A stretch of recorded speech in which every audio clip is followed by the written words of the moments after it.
Welcome into another edition of the Draft Geeks podcast.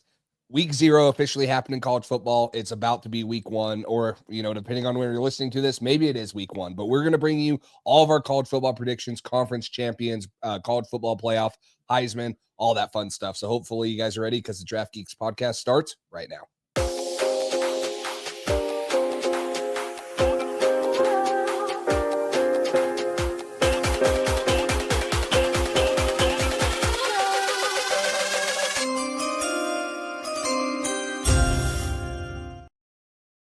Welcome into another episode of the Draft Geeks podcast. I'm Max Shostak over at the Draft Geek here alongside Jace Campbell over at Pat's Drive. We've got one for the college football fans today, a CFB primer, if you will. All of our takes, conference champions, Heisman, and a little bracket for you guys at the end. I'm excited for this one. Jace, how you doing?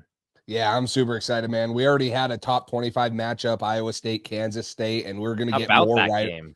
That was fun, man, in Ireland. That was a fun one. But we're going to get even more. I mean, heck, LSU, Clemson. We're going to get Notre Dame, Florida. We're going to get Texas, Ohio State. Like right off the jump, we're getting some massive games here. And it's going to be so fun to watch right off the rip. So I can't wait to get into this. All these guys that we'll be talking about probably in 4, 5, 6 months for the draft, the 2025 draft, or I guess it would be 2026 draft, I should say. But it all starts right now with their seasons and, hopefully a really fun college football season. Before we jump right into it, make sure you guys are subscribed. There will be more content rolling out for you guys as the season comes underway. Make sure you're following Pat's Drive. Make sure you're following the Draft Geek. And especially for this one, towards the end, make sure you're watching on YouTube. We'll have brackets for you guys visually so you guys can follow along. We will try our best to describe to you as we're taking you through our college football playoff predictions, but it'll be easier on the eyes if you're on YouTube. Hit the subscribe button while you're there. Should we jump right into some of these conference picks? Yeah, let's start right on to it, or jump into the ACC. We'll start there. Now, for you guys that aren't on YouTube, I think we're going to talk about our top 3, right? Talk about the 3 favorite. Now, obviously, who we think is going to win it, but kind of the 3 ones. I actually went on, there's a website, Pro Football Network. I know a lot of people have heard about it. You can actually pick every college football game. Now, that took me way too long. I did it, and it's not like I'm saying I'm 100% right on there, but I did it for most of the Power 4 conferences so that I could have kind of like a table and stuff, which was actually really helpful, but it took me a little too long today to do that. But it's fun. If you guys want to go do that, you can do it. Maybe you'll go do it, Max, and stuff. So, but let's start in the ACC. Hey, listen, I've got a spreadsheet up next to me where I predicted every single Power 4 game. So this is why we have a podcast together. We're equally as sick about this. So going into this, I was like, I don't know if I reference a specific loss for Jace. Like, is he going to be able to? Yes, this is going to be fun. So we'll jump into the ACC here. We see this one eye to eye at the top. And you did send me your 2 and 3, but I'm going to be 100% honest. I've forgotten intentionally, but we do both like Clemson at the top of this conference. Give me one sentence as to why it's Clemson for you and not another team. I don't want to overreact to this because I could say this about another team, but my quick sentence will be best roster in college football, ? I think that's where it starts at is they legitimately, when we did our first mock draft for 2026, was there 4 or 5 Clemson guys that went in the first round? And high number. They could be, you could have 4 top 10 picks. And so I think this is potentially the best roster in college football. And so that's why I think they're in the ACC. And listen, we're going to miss some names here, but Peter Woods on the interior defensive line, TJ Parker out on the edge, Cade Klubnik at quarterback, Antonio Williams out wide, Avion Terrell, AJ Terrell's brother at corner, and the list goes on and on. I did forget people. Like, that's just a fact. You have Blake Miller on the offensive line. It's an endless list. This is a very good team, and I do think it does help that they're playing a little bit out of their league in this conference. This isn't an ACC roster. Let's just say it like that. Not all conferences are created equal, and I think Clemson is far and away the best team in the ACC. Jace, when looking at their schedule, do you see their 2 toughest games are SEC games? Yeah, and one of my losses is it's going to make you happy is South Carolina. That's my only loss. I have this team going 11-1 and 11-0 right into Williams-Brice Stadium and coming out there 11-1, and then picking up another win in the conference championship game. I do think there's a world in which they go 10-2, 11-1, 12-0. But I do think 11-1 is the most likely outcome for this team. Yeah, and there's a couple games, that I think will be challenging. I think SMU is going to be tough. I agree. I'll jump ahead a little bit. I have Clemson as my third team in the ACC. Or sorry, gosh, not Clemson. Duke as my third team in the ACC. I think Darian Manessa and Manny Diaz they're going to be a fun duo to watch. So I have them there.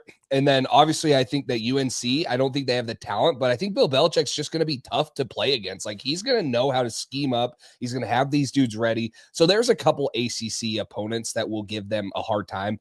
Yeah. I have SMU finishing second in this conference. I have them finishing at, sorry, let me scroll down and find now. I have them finishing at 11-1.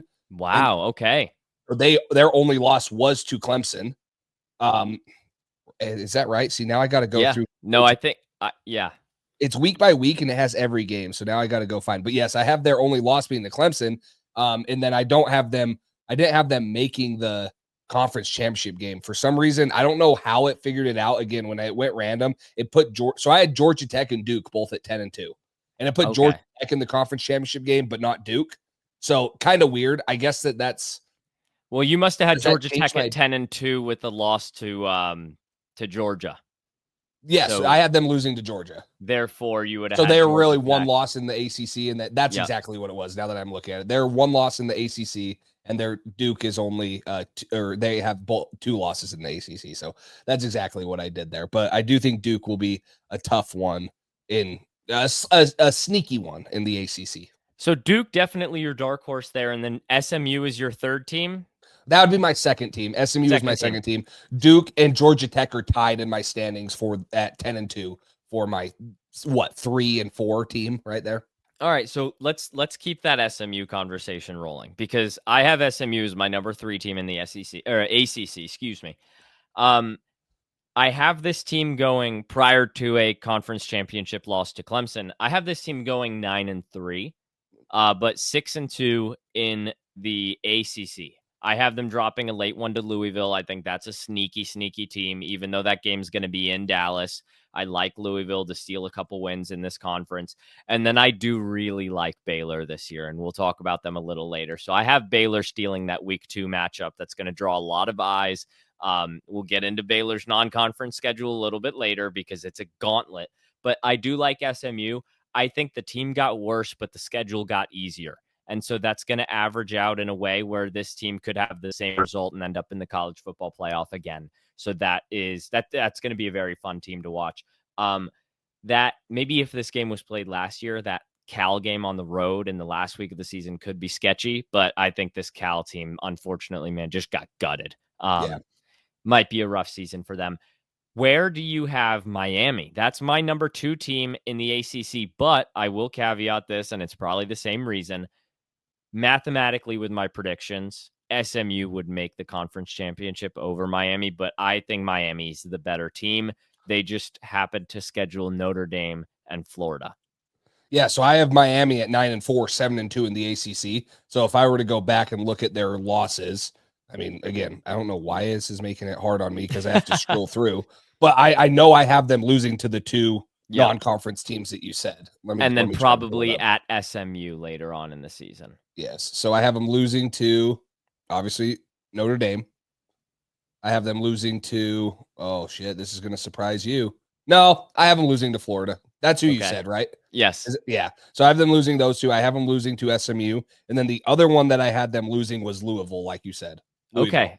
And so I have them dropping that last game to Pitt. So I think there's going to be a game where Carson Beck, for as good as he is compared to the field in the ACC in terms of quarterback play, I just think there's going to be a game in there, man. And it sounds like we agree on this, where Miami just comes out flat. And that's going to be a Beck thing. That's a Cristobal thing. We've seen this year over year. There's going to be a game in there. You think it's going to be Louisville. I think it's Pitt. But we agree at the top here, Clemson. Your dark horse team is Duke here. Georgia Tech as well. I share that sentiment. I think that's a good team. Unfortunately, I think their schedule's kind of brutal. At Colorado is going to be a tough one. Clemson's obviously tough on them. At NC State could get dicey. And then they close with Pitt and Georgia. two teams that are on very different levels, but both two teams always tough to play a Pat Narduzzi team. And then I think Eli Holstein and Pitt could be a good team. Listen, if Duke's your dark horse, I'll take Pitt as mine. They do have the backyard brawl on the road, so that's potentially a loss. They do have Notre Dame, and they got to go across the country to Stanford, which originally I thought was going to be tough.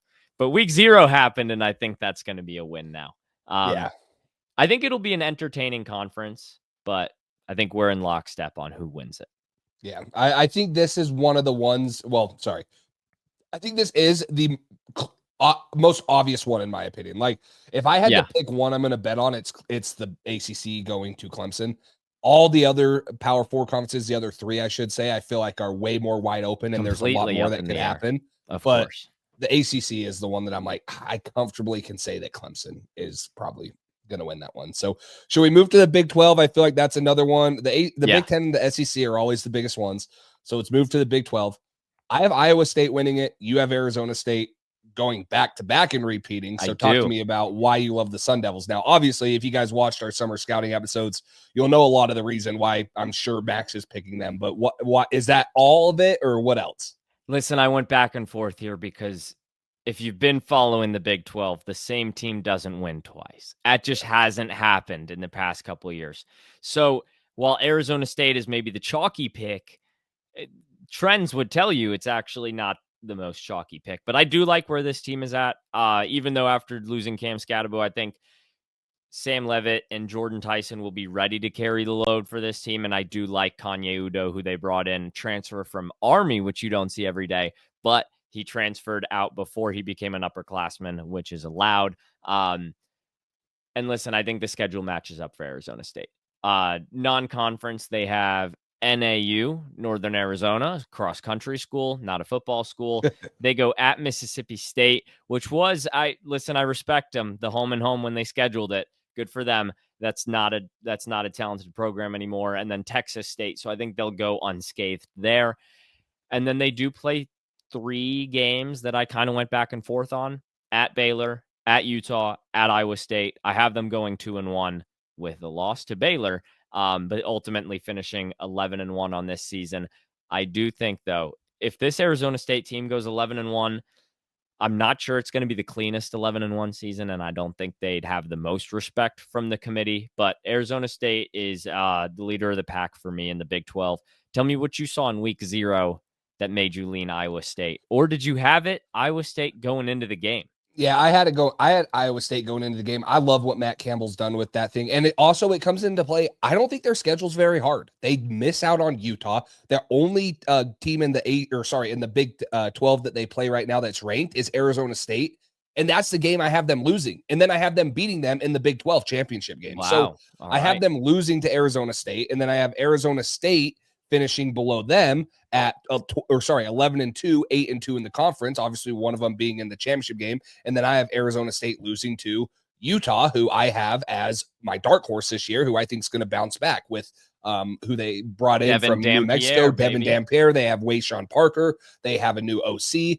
And that defense, and they have 2 great offensive linemen that could be first-round picks in Spencer Fano and Caleb Lomu. So those are my 3 right there. I think that this is going to be a very good very good conference at the top. I think that the race between Iowa State, Arizona State, and Utah is going to be very fun to watch. And then right under them, I have Kansas State at 9-3, Baylor at 9-3, and Texas Tech at 9-3. And so there's going to be other teams there that are going to make it tough on them and could easily take a win or, force these guys to lose anytime they play them. So I think Iowa State's schedule is very favorable. They don't have to play some of the tougher Big 12 teams that I probably would have given them a loss extra on. And I give it their 1 loss to Arizona State, and then I have them beating them in the Big 12 championship game. And so it's hard for me to, say there, but the schedule I really like compared to some of the other ones. Going through this conference, man, these teams are awesome stacking up to each other. Like Iowa State, yes, maybe has an easier schedule, but like at Colorado, at TCU, I don't know. Those are dicey. TCU could put up 56 against anyone in any given week, which is just terrifying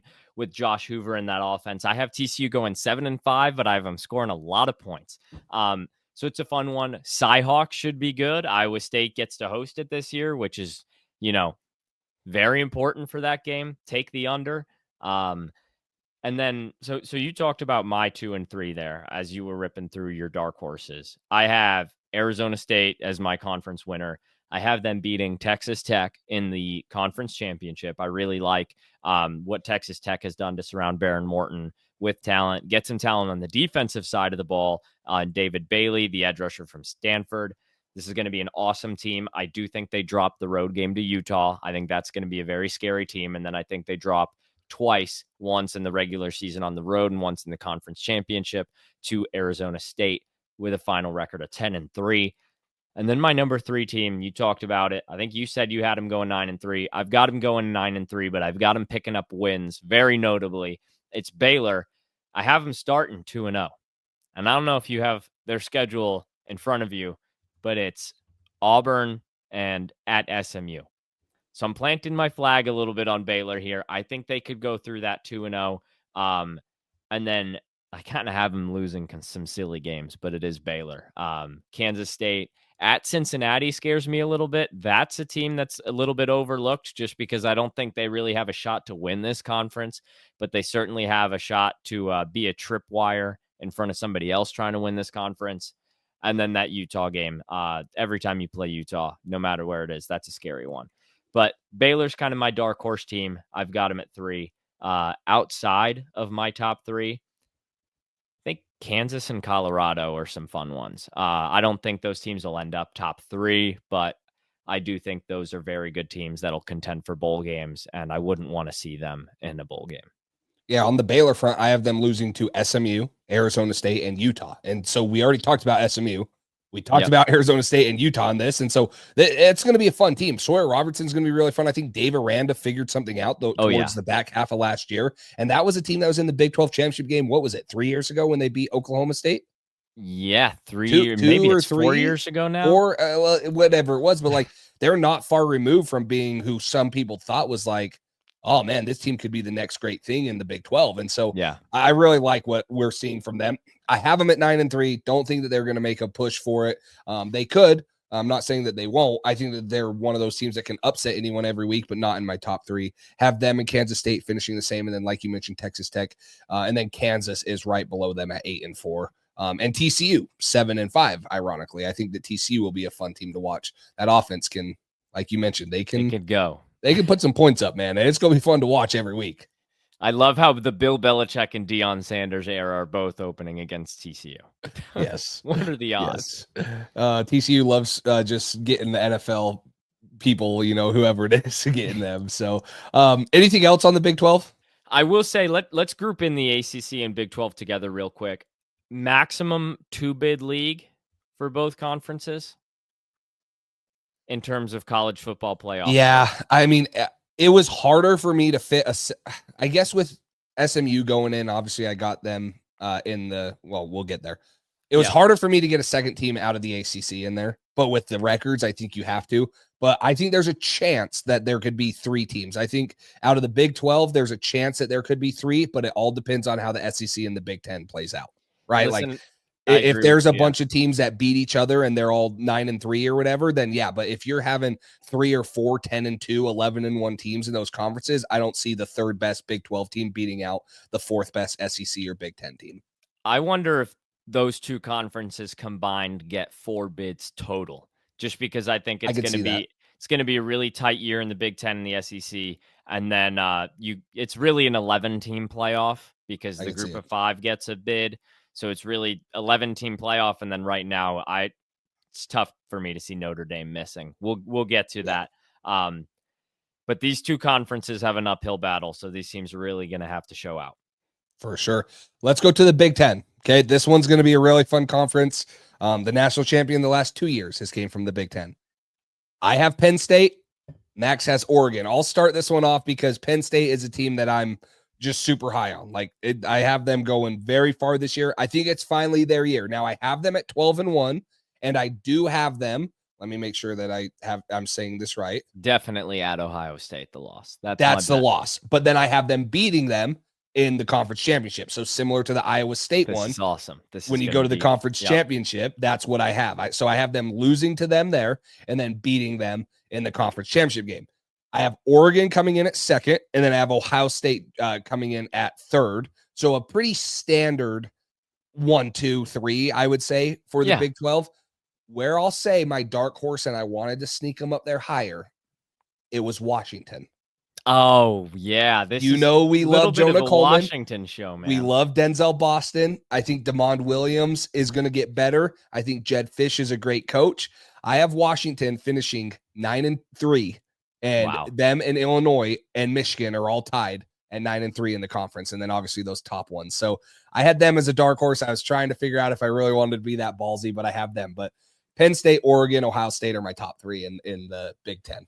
9-3 is ballsy for Washington. They'll probably finish above me, below you. I've got them at 6-6, although I do love the players. I think the schedule's just kind of brutal. But listen, 7-5, 8-4. I think it'd be very, very, very cool for them to have a bounce back year. We'll see if they win all their home games again. I've got Oregon winning this conference after losing to Penn State. So I've got Oregon going 11-1 in the regular season, Penn State going 12-0 in the regular season, winning the game at Ohio State, and then dropping to Oregon in the big game that Penn State cannot seem to win. So Oregon's conference, Penn State undefeated, losing in the conference championship, and I've got Ohio State going 11-1 with a home loss to Penn State alongside those two. Beyond that, I will throw at you a couple teams. I think Michigan could have a very, very good year. I have them at 10-2, losing the game and then losing at Nebraska. Okay. And then I have Indiana going 10-2 again. So we're not buying into the Illinois hype, right? I have them at 9-3. I have them at 9-3 too, but I think there's a lot of people like throwing them in the college football. And listen, this isn't the South Carolina fan in me, but there's a lot of people throwing them in the college football playoff just because they won the bowl game. Yeah. I don't know, man. South Carolina was without a lot of players in that game, and Illinois squeaks by, and suddenly they're the new Indiana because they've got an easy schedule. I have them losing at Indiana. I don't think they'll beat Ohio State at home, and then I think off the bye they lose at Washington, 9-3, and solid season again. Indiana, I think they lose at Oregon, at Penn State, but again, this is a team with a really easy schedule. Yes. So 10-2, 7-2 in the conference. TBD, you'll see later if I have them in the college football playoff. Beyond Michigan and Indiana, I have Nebraska at 9-3. I think it's a fun team. And I think finally they'll get some forward momentum in terms of a very good record, contend for a nice bowl game. And then USC, I have at 8-4. I think they could go 6-6. I think they could go 10-2 if they finally put something together. I landed middle ground at 8-4 with losses at Illinois, home to Michigan, at Notre Dame, and at Oregon. But we'll see. I do think there's a clear top three, no matter how you slice it, with the defending national champion, the defending conference champion, and then Penn State. Yeah, and I want to hit on Michigan real quick because I do think that's a team that's kind of flying under the radar, right? They were national champions 2 years ago. I have them at 9-3. Who are your? You said you had them at 10-2. Yeah. Who do you have them losing to? At Nebraska and then home against Ohio State. Okay, so I have them losing to Ohio State, Washington, and Oklahoma. So we're a little bit different, just a little bit. Yeah. But I have them losing to an SEC team. I have them losing to Washington because I said I was high on Washington. And then when I go to Washington's schedule, I have Washington losing to Ohio State, Oregon, Illinois, right? So this is one where I felt like I was doing so much like jumping around because I have Indiana beating Illinois, but then I have them this is one that, again, anyone can be anyone on any given Friday or Saturday. Yeah. But the Big 12 or the Big 10 is so stacked, man. There's so many good teams in there. So I'm looking at my records. It's Penn State, Oregon, Oklahoma, or Ohio State, and then Washington, Illinois, Michigan, all at the same record. Indiana, a game below them. SC's at 8-4. Nebraska's at 8-4. It's just crazy. There was a lot of jumping around on this one and a lot of teams that I'm like, wow, well, they're just beating each other, but they're really not competing with the Penn State, Oregon, Ohio States of this conference. It's a horrible year to be Purdue. What'd you predict them to go? 2-10. I was 1-11. Who did you have beating them between Ball State and Southern Illinois? You're gonna hate it, but I had Southern Illinois. I had the FCS school beating the them. Salukis, The Jeremy Chin. Yeah, I had them, and then the Stanford one. I was gonna bring this up when we were there, but after that game and just how much they got gutted too with the loss of their coach and stuff. I only had them winning 2 games, and I mean, I think I forget which ones I even had. I don't want to go back and look. I think I had. I would have bet San Jose State and I was gonna say San Jose State and San Jose State and maybe Virginia. No, I don't even know. Now I have to go back and look. I don't know. Yeah, Stanford's probably going to go 0-12. So.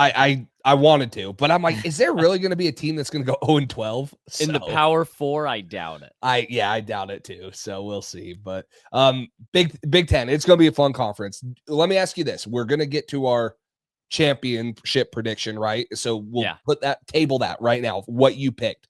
What are the odds that we have 3 straight champions from the Big Ten? Well, you're putting it right now. Okay. I will say, what are the odds? Let's see. Okay.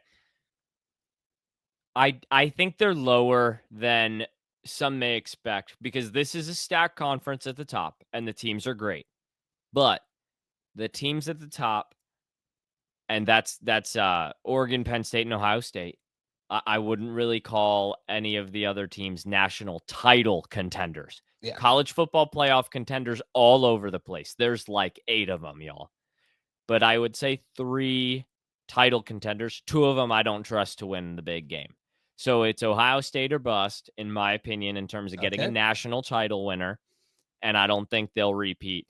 I will be the one that says Penn State won't until they do. And I will be the one that says Oregon won't until they do. Okay. Except I said Oregon would last year, and they didn't. Yeah, and that's why you're saying they won't, because I've been burned. You've been burned. But I do love Dante Moore. Listen, I think Dante Moore is going to remind everybody that he was a part of that Arch Manning high school class, special class.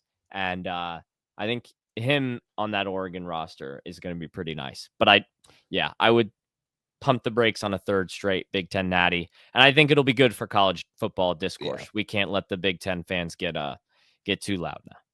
I agree. So speaking of Arch Manning and stuff, the SEC, one of the funnest conferences every single year, man, just juggernauts and game after game, week after week. Man, if you just put SEC games on in front of me, I would love my life. But, then you got to add the Big 10 and Big 12. You're like, I love it even more. But anyways, you have Texas. I have LSU winning this. Let's talk about it. Start me off with Texas because that team has so much hype right now. Yeah, this team's got a lot of hype, and I think they're going to have to win 11 straight to close the year because I do think they'll start with a loss in the shoe. But I think part of the reason I'm so high on this team is because they'll rebound from that game, win or loss, and they have San Jose State, UTEP, Sam Houston State all at home into a bye. I think that'll be amazing for this team that's very young at the core. And has a lot of talented veterans mixed in. So I think that early test, 3 home games that are cupcakes, and then a bye is going to be very important because then they go at Florida, they have Red River, and then they've got at Kentucky and at Mississippi State, which is they're just putting miles on their Delta card at that point because those 2 teams are non-competitive. And then Vanderbilt to close out a pretty easy stretch.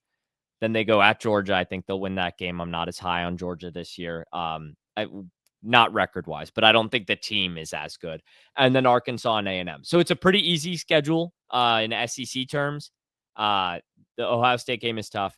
I like this team at 11-1. I think Arch Manning to Ryan Wingo is going to get really redundant this year. And I do have them beating LSU in the conference championship, who I think LSU loses. What did I have them? Losing 1 regular season SEC game. And then, I'll let you talk about LSU before I go into some dark horses. Well, you're going to think that I'm hella repetitive because I kind of am. I'm kind of like a basic bitch, honestly. I'm just going to say it, but I think it's so hard to beat a team twice in college football. I have Texas losing to LSU. Wait, no. Wait, am I saying this right? They don't play, so no. Yeah. Wait, who's my loss to? Why? Now I'm tripping, bro. Because I have a conference loss for Texas. Oh, I have them losing to Georgia. I have there it Texas is. losing to Georgia, and then I have them losing to LSU in the conference championship game. So when you look at it, they're sitting there at 11-1, or sorry, 11-2, or 10-2, I should say.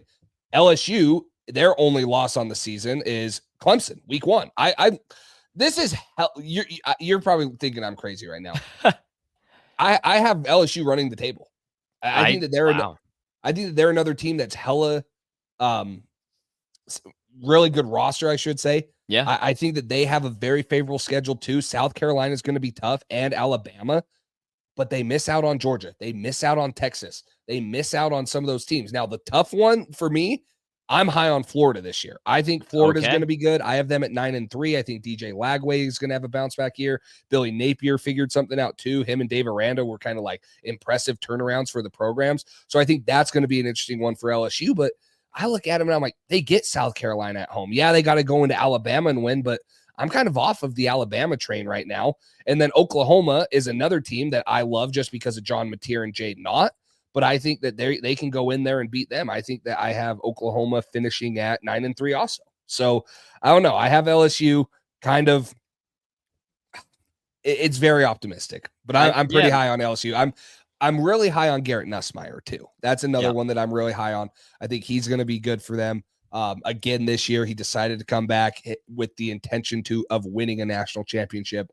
So I think LSU is going to have a heck of a year in the SEC.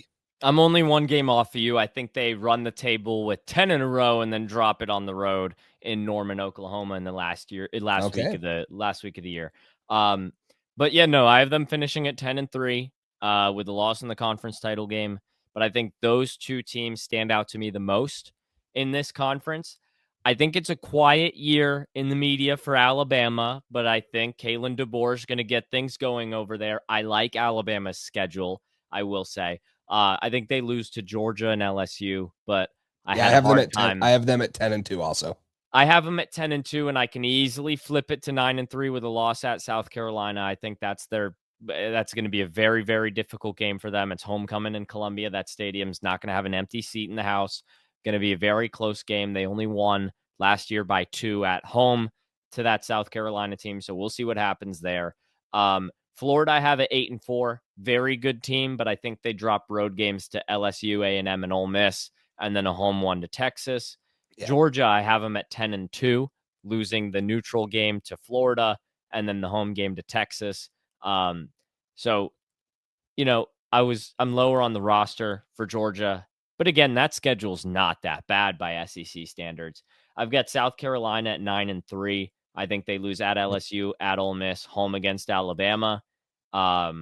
And then one other team that I wanted to shout out is the Texas 8-4 Aggies. I think they'll,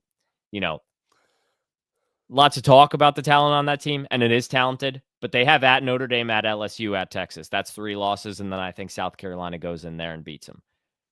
Very, very up and down talented top to bottom conference this year. No easy games beyond Kentucky and Mississippi State, I think. Arkansas is going to challenge teams. Auburn's going to challenge teams.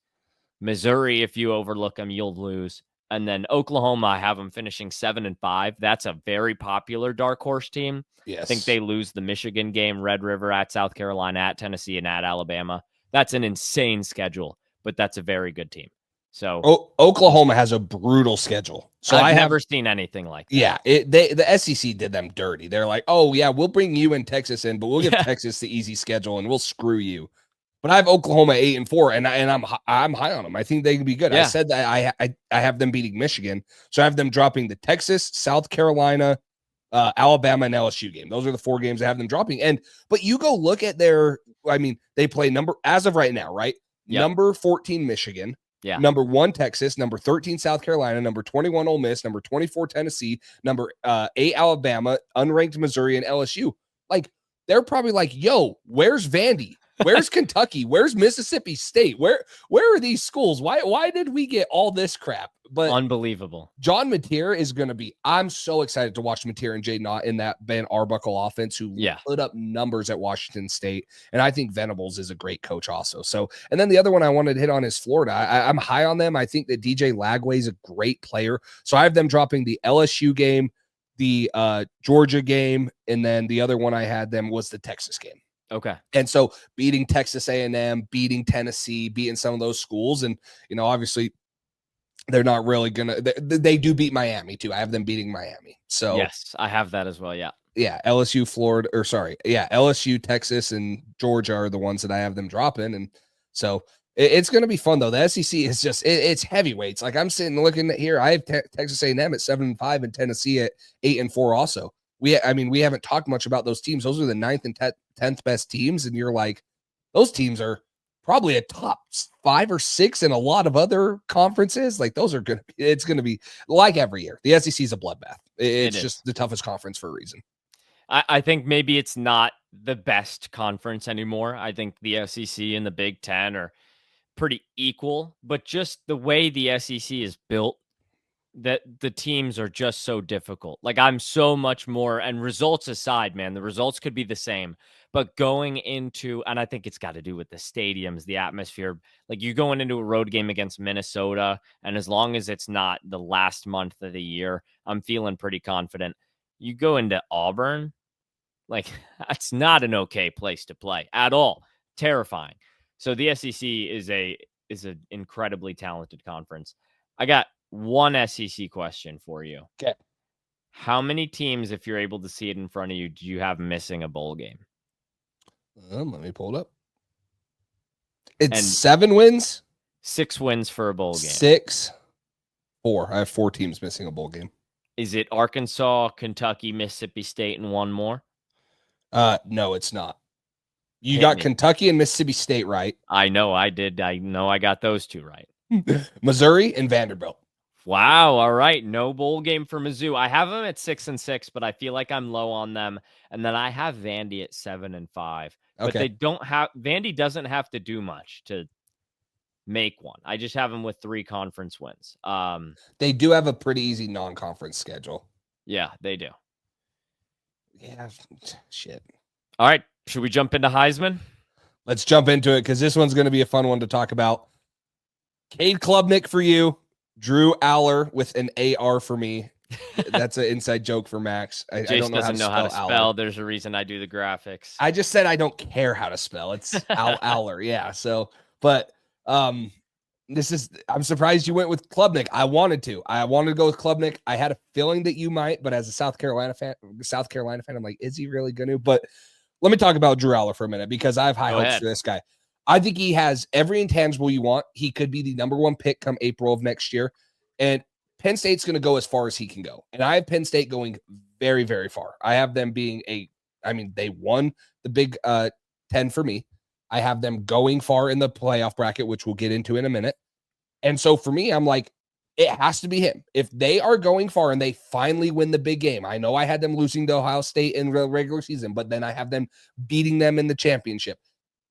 It has to be on the hands and the back of Drew Aller, in my opinion. Yes, they have some guys, Nicholas Singleton, and other guys around him, but will be Fat Man Katron Allen. It will be on the back of Drew Aller, and that's why I have him going as Heisman. It kind of goes into my predictions, right? This could be make or break come week 10. If they're sitting at 7-3 and it's classic Penn State, or like I said, they lose to Ohio State and maybe they drop another one and they're not in the Big 10 championship game, this pick's probably out the window. But I have high hopes for Penn State. I think it's their year. I think James Franklin's going to get over the hump. And I think it's on the hands of Drew Aller. And the Heisman Trophy, I think, in my opinion, unless you have a unicorn like Travis Hunter, goes to players that impact winning the most. And that's quarterbacks, and that's going to be the quarterback for one of the best teams in the country. Without saying a word about any of them, give me your 2 and 3, just the names. Okay. Like who I think will be joining him in what is it, New York? That's where they do it, wherever. Yeah. It would be Klubnik and Arch Manning. Okay. Now, let me say this, because I think we'll get into this in a little bit, but my dark horses would be Jeremiah Smith, obviously. Just, he's a freak. Yep. And then I think that there's a slight chance that, again, I have LSU going really far too, that Nussmeier gets in. Like, I think Nussmeier has a really good chance right there also. So those would be a couple other ones. I was debating like Jeremiah Love, but I just don't see it. If Ashton Genty didn't even have a chance at winning it, right? Jeremiah Love might have a ridiculous season, but I would bet money it's not Ashton Genty like. So maybe he gets to the, whatever it is, but yeah, right. I don't see him having a chance to win it. So, but yeah, those would be my 2 and 3. All right, we'll talk Aller in a second. I've got Cade Klubnik winning the Heisman Trophy. I'll get into why in a second. Behind him, I've got Arch Manning. I think if I'm going to be as confident in Texas as I am, he has to be there. I've got Lenora Sellers at 3. Okay. I think he's an incredibly talented player, and he's going to, will South Carolina to a couple wins that maybe they would otherwise lose this year. He's the most bet on Heisman Trophy winner that I saw that today, which makes me less confident in him because people don't know Jack. That's you fade the public. And then you have to throw the honorable mention to the most talented player in the country, Jeremiah Smith. Jeremiah Smith, yeah. But Cade Klubnik, I think, is going to have the keys to this Clemson offense, and I really like what's surrounding him. He's got an excellent receiving core, talented offensive line, good run game, and an easy schedule. So outside of those 2 SEC games that bookend his schedule, I think he's going to be able to put up some incredible counting stats. And this guy's a talented runner. This guy's a talented passer. I think he's going to throw up a very high completion percentage, get close to 4,000 yards through the air, run for a decent number on the ground, be a goal line weapon like he is, and throw a lot of touchdowns if I didn't say that already. And if that's redundant, it's going to feel redundant when it's happening live. So I think this guy is an ultimate Heisman contender. I think Arch Manning can give him a run for his money, and Lenoris is going to have to do it with his arm and legs if he wants to have a seat in New York and ultimately win the thing. But Cade is my bet for now. Aller's not in there for me, but that's kind of because I think if Penn State goes as far as you and I think they're going to go, I have them undefeated in the regular season as well. I think it's going to have to be a joint effort. And I think that because I don't trust the season that I think Penn State's going to have. If Penn State goes 12-0, basically what I'm saying, I don't trust that it's just because of Drew Aller. I don't think that's if fair. They go 12-0, it's because he has a Heisman season. And that's kind of just because I don't think he can. But convince me as to why. I just, like I said, I mean, you go look at Drew Aller and his stats, and, Penn State, even if they don't make it over the hump and win the big game, they're going to be there. Like, they're going to be a 10-win What's the big team. game for you? Like, is the big game the Natty, or because it's two different things. Like, they haven't won the big game in the regular season yet. Yeah. But usually they only get one chance at that because of the 14 playoff. Yes. But now they get to lose the big game and then go to the CFP and then lose it again. Like last year, they lost to Ohio State, and then they had a free ride in the first round of the playoffs because the seeding was messed up, and they got to play Boise State, and they got to play SMU, and then they lost the big game to Notre Dame. So there's a lot of humps, and they got to get over them. So the big one for me is Ohio State, but like I said, I have them losing that one and then winning it. So the big one for me is I think if they're a top 4 seed, that means that they took care of business in the regular season and they won that big game, which is going to be the Big Ten championship game. If they go into the Big Ten championship game and say that they are miraculously 11-0 and they drop that one and that's their only loss, what seed would they get? Probably like a 5 or a 6. Could be top 4. They could still get a bye. They could still get a bye. Exactly. And so if they take care of business, get a top 4 seed, I think that's the big one. But yes, Penn State they need to get to the college football national championship. Like that's where they need to get to if they want to be considered winning the big game. But it's so hard because like you said, they've just never done it against Ohio State. Like that's considered the big game. It was either them or Michigan. Like it's we're talking about the big game like it's a Super Bowl or national championship. No, Penn State's is a regular season college football game that they can't win. Yeah. They can't. And so we'll see how that one goes this year and stuff. I have them winning it, by the way. Winning what? I think they go into the shoe and win in the regular season. And then lose in the Big Ten. Yes. But I just think I like Penn State this year. I just like it as a balanced team. So I think Drew's going to have a fantastic year, but I don't think he's going to have an elite top 3, top 5 quarterback season. And I think maybe that's in Penn State's best interest to not put it all on his shoulders, trust the defense, the O-line, the run game, and then let Drew Aller, as the 49ers fans like to say, drive the Brock Purdy Ferrari, which is self-destructing around him right now. But see, and I look at Aller and I say he started for 2 years now, right? His first year, this is going to be year 3. His first year, he was a 59% completion percentage. Last year, he improved that by 7 points. He went to 66.5. He threw for almost 700 more yards. He had 24 touchdowns to 8 interceptions. If he can pull the interceptions down to under 5 and get above 30 touchdowns, I think completion percentage, I think that he could get above 3,800 yards. I think that there's a chance that he just continues to improve on all those numbers that he's continuously improved on since 2023. And I look at that and I'm like, hey, that's going to put them in a really good spot, in my opinion, to win the big game, make a top 4 seed, and potentially be in the national championship running. And now the other thing is you got to think about the Heisman Trophy doesn't take in the playoff performances, right? It does not. So they could go 12-0 and they could dump the actual big game. Yes, exactly. And they won't matter. The Heisman will not matter for them. Yes. So yeah, that's the other hard part that we got to think about and talk about is like he could legitimately go there and not do anything and he could still win the Heisman in the playoffs. I think you led us into it. College football playoff bracket. Let's see the brackets. Let me pull up the screen. I got to remember. Here it is. There we go. Look at that graphic. You got to get over there to see JMU with an orange background that I forgot to change. Jace, why don't you start there? Let's knock these group of 5 guys out of the way. Both of our 12 seeds, which is a first in the 12-team playoff world, because last year we had a Boise State team that was very good for the group of 5. But, this is another rant for another day. But their ranking was totally inflated by the fact that the CFP knew that they had to get a spot. And had to get a bye. But yes, you've got JMU. I've got Navy. Talk to me about JMU. Weber State faces them in a couple days. Well, yeah, that's their one loss. I have them at 12-1, and their one loss is to Weber State. Amazing. No, gosh. So there's a couple reasons, right? Obviously, I'm drinking the James Madison Kool-Aid because I'm watching a ton of their film, getting ready to game plan, but for those of you that don't know, they got Matthew Saluka, who balled out at UNLV last year.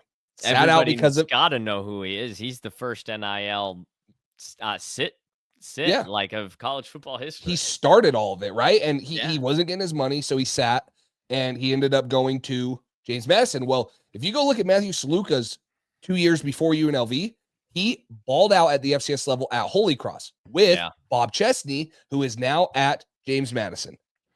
I just think it's a match made in heaven. He's back with his OC where they ran. I think that they have a pretty favorable schedule in the Sun Belt. They should have won it last year. They lost to Marshall in double overtime last year. The one loss that I have them sustaining is actually to Marshall in the regular season. And then I have them beating App State in the championship game. So I have them beating Louisville, which is who they play week 2. Wow. I think that I'm telling you, this team, they got a great running back. They kicked the shit out of North Carolina last year, 70-50. 70 points on there. 70-50.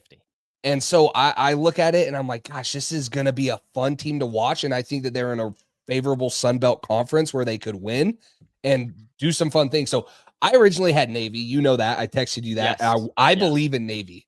I really do believe in Navy. I think that is a great pick on your end, but maybe I'm drinking a little too much of the James Madison juice right now. So I actually like them. I like the match of Saluka. I like them back there. George Pettaway is their running back there. Got a couple transfer receivers, one of them from Ohio or from Iowa State. And if anything, if you know who was at Iowa State last year that got drafted, Jalen Knoll and Jaden Higgins, I'm guessing he's probably a pretty good receiver. Hopefully he balls out this year for him. But I'm buying the James Madison Sun Belt Kool-Aid because their first year when they you look at Missouri State College Game Day. I mean, you look at Missouri State, Sam Houston, right? They made the FCS to FBS jump. Okay, right. They've been average at best. No, James Madison has came in and dominated. They were a top 25 team the first year they got into the FBS. This team was made to be in the FBS. I think it's their time to show it. I think this is a great pick. I was down to, outside of Navy, I was down to JMU. Considered Tulane because of the Jake Retzlaff edition, but it's not a team I'm willing to hang my hat on until I see it. Boise State, just because I know it's a talented roster, but what's the regression like without Ashton Genty? I ultimately went with Navy, and that's just because I think they're going to start 8-0. I'm going to just rattle off their first 8 real quick. It's VMI, UAB, Tulsa, Rice, Air Force, Temple, FAU, and North Texas.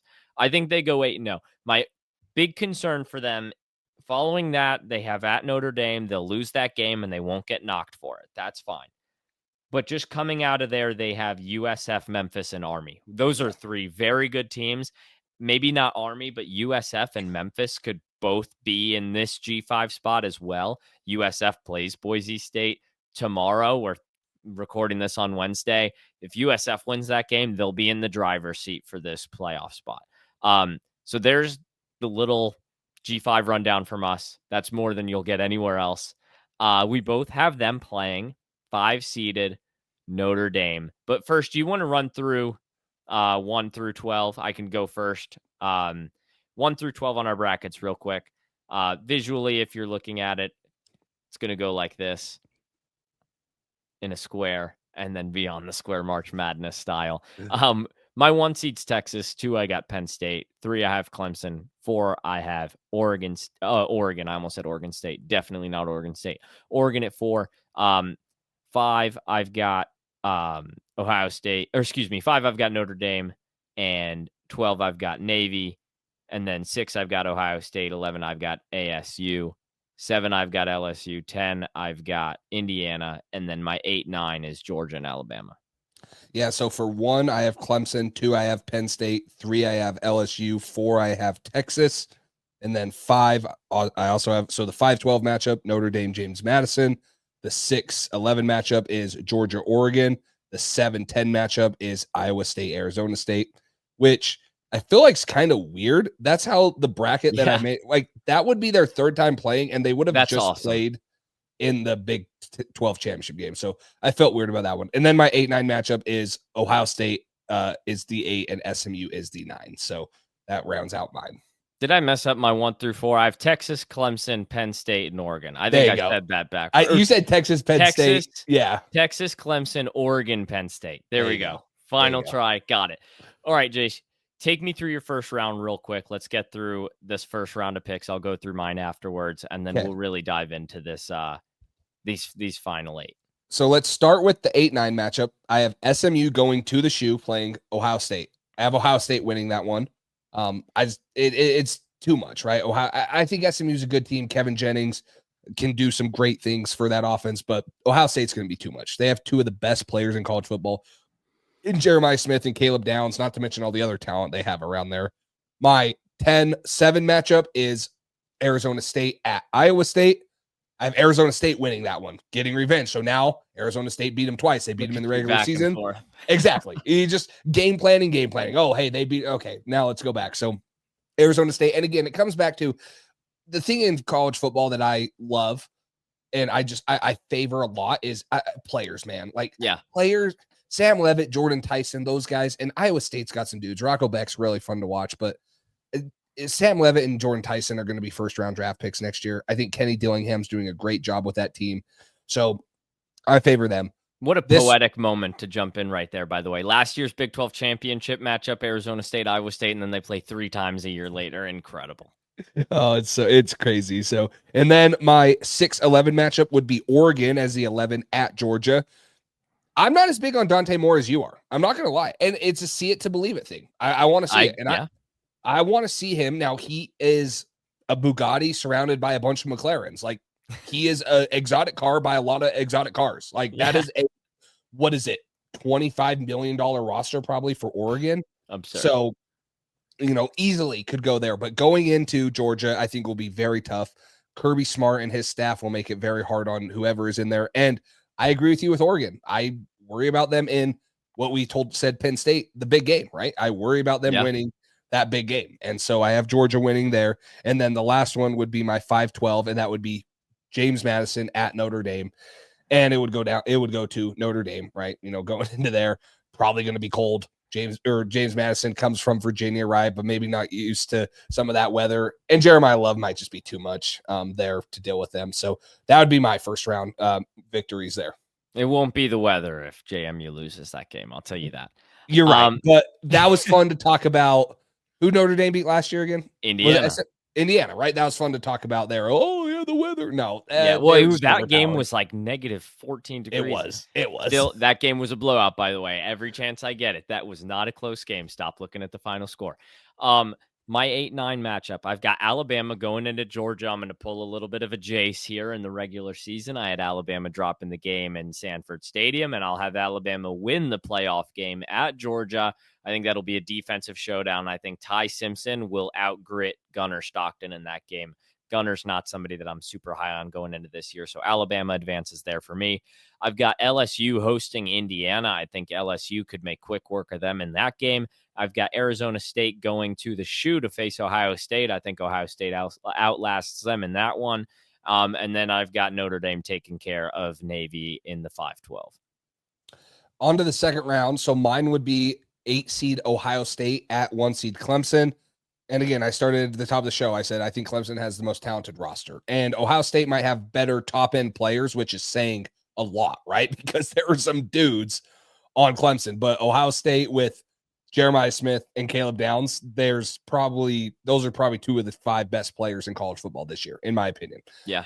I still think Clemson, though, at home. Dabo Swinney, Cade Klubnik. I favor Klubnik over Julian Sayin. That's his name, right? Yeah, Julian Sayin. You're saying that right. I'm saying it right. Good. No pun intended. Oh, pun was so intended. It was intended. So Clemson moving on. They will play the winner of Notre Dame at Texas. I have Notre Dame beating them. Now, this is crazy, right? I'm not saying I'm not a Texas believer because I had them going far in the SEC, losing to LSU. I think the SEC is very tough. I think where it is Arch Manning ready for that spotlight, right? He's got so much on his shoulders. I think that he won't have his home crowd in that game. He will not have his site. Yeah, neutral site. Now, Texas travels well.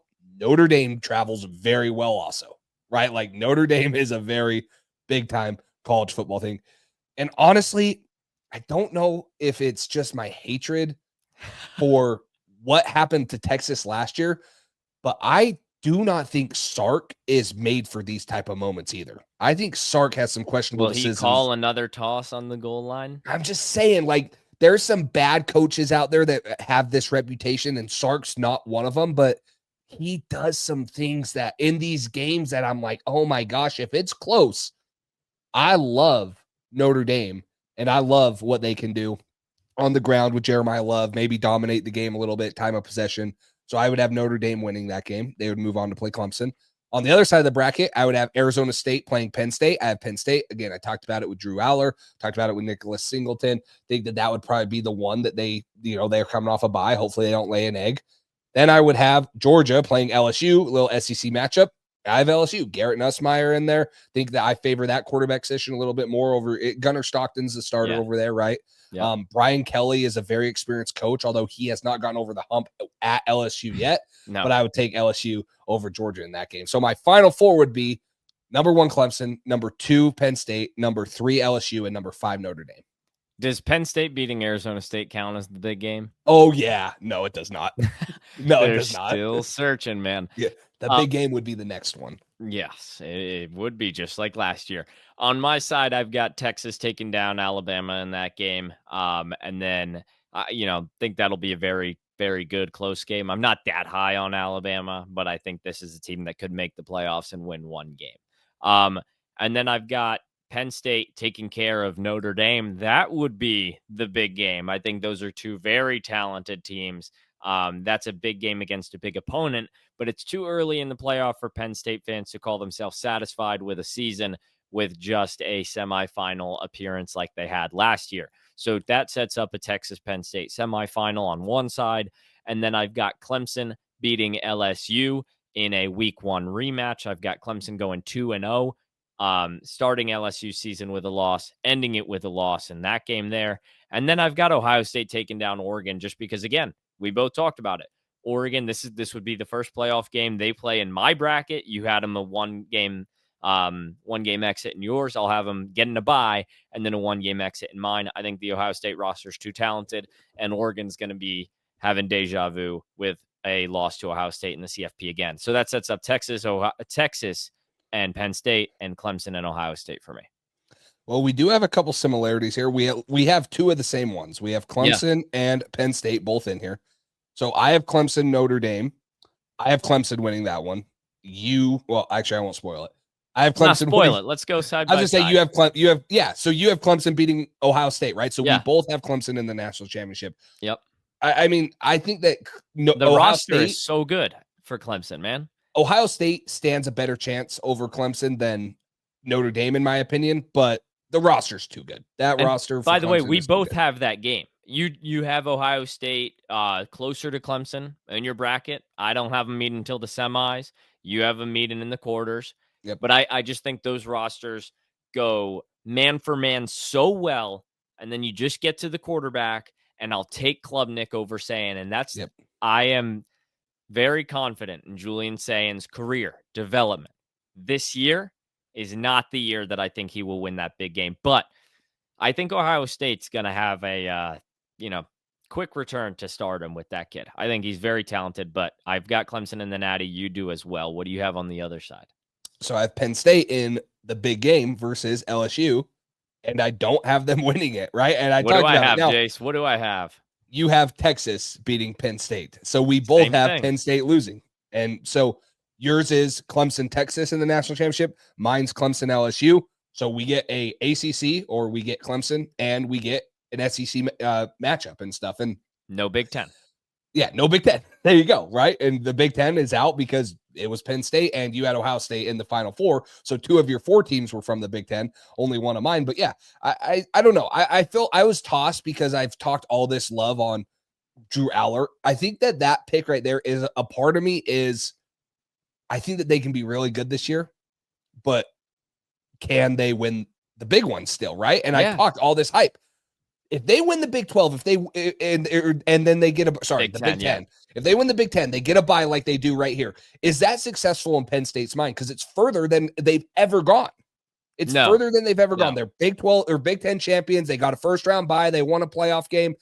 I know they ended in the same spot as they did, but they didn't win the conference. But they didn't win the conference, right? They beat Ohio State in the conference this year. So, I mean, I'm not saying they'd be content with it. And they didn't get a bye. Yeah. No, so I don't know. I don't think they can be happy with the semifinal loss. I don't care how you get there. Yeah. The Big Ten championship is not hold the same weight as it used to. It's not, we won the Big Ten. We got to play in the Rose Bowl. That's not what college football is anymore. It's about the college football playoff and setting yourself up in the best way possible. And I'll tell you right now, beating Arizona State like it is in your bracket and then losing to LSU in the semis is a failure of a season for Penn State. Yeah. Even if they have a Heisman quarterback. And for me, listen, I think they'd be happy in the moment about beating Notre Dame on my bracket, but you have to beat Texas, and you didn't there. I think it's a failure for both of us, and it doesn't matter who they lose to, LSU or Texas. If they don't make it to the college football championship game, I think it's not a comfortable ending. But I will silence anybody that would, after that, say fire James Franklin, because who the hell are you going to hire that's going to have that type of consistency? They just need to put it together. And maybe this is the year. Neither of us think so, but championship game. You've got Clemson LSU rematch of 2020. Yeah, with Joe Burrow and Trevor Lawrence. Yeah, Joe Burrow, Jamar Chase. That was a crazy LSU team. I have it flipped. I have Clemson winning, and it started at the top of the show when we talked about Texas. The ACC. Yep. You have Texas, right? And it's probably, would you say Klubnik and Arch Manning are the two best quarterbacks in college football right now? I have them preseason. 1 and 2 in my Heisman picks. Yes, and I think both of us were pretty dang close to having them. I think Aller was in there for me.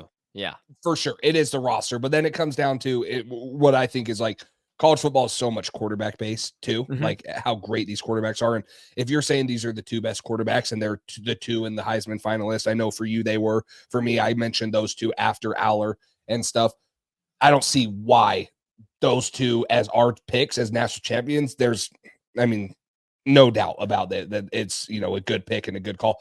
I favor Clemson. I think the roster is a little bit better. Again, I had Texas getting a first round bye, but losing to Notre Dame, a little bit questionable stuff with Sark and some of those things. But Clemson, I think it's kind of their year. Dabo Swinney bounced back. He's taken so much heat, and I know you hate to hear that as a South Carolina fan, but I think that it's time for them, and they have the roster.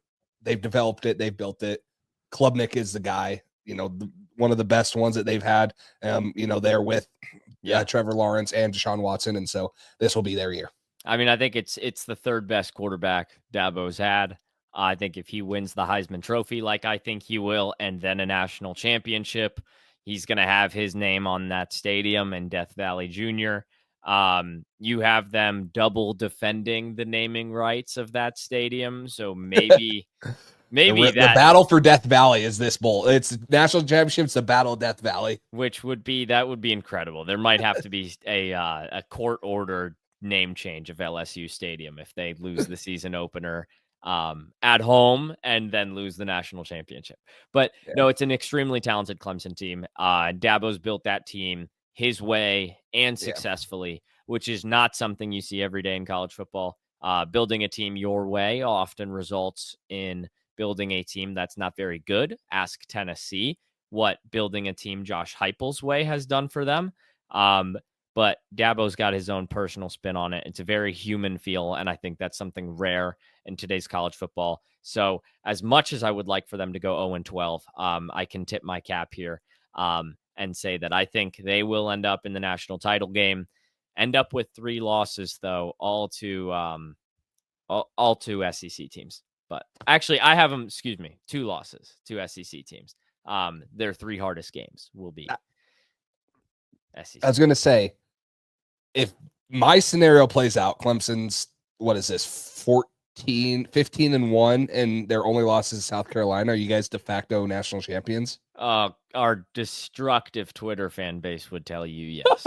You're their only loss, because I had them 12-1, and I had their one loss being to you guys. And so if that's how it is, are you guys gonna claim it? Are you gonna hang it up, or what how are you gonna react? I don't know. I could never vault a rival's national champion into our own rafters. Although I will say it was sweet when they didn't go anywhere in the college football playoff last year, and we were able to call ourselves ACC champions after they beat SMU. That one was fun because we beat them the week before. That was cool.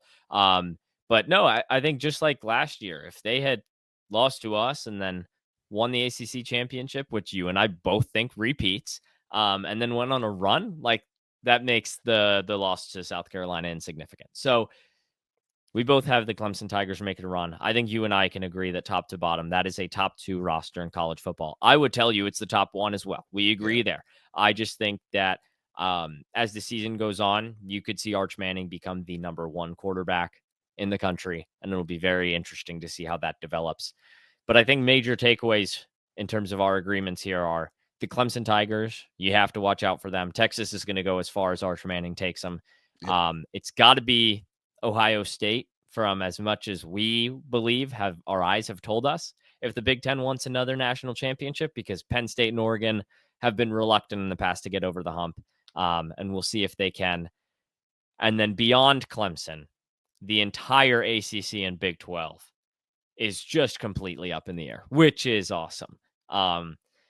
We're in for an amazing season that starts August 28th, tomorrow, based on the date we're recording. But I think it'll be great. 12-team playoff, and they finally got the seeding right. Yeah. We'll see if they make any more changes to the college football playoff in the near future. I would say one that I want. I think I was listening to the Joel Klatt show, and I've probably said this. You say 24 team? Yeah, I did. No, I think the first 2 rounds should be on campuses. Oh, that's awesome. Like I hate that you get a bye, but you don't get to play at home. I think, look, your matchup, you would literally get Death Valley right there in yours. Clemson, LSU at Clemson.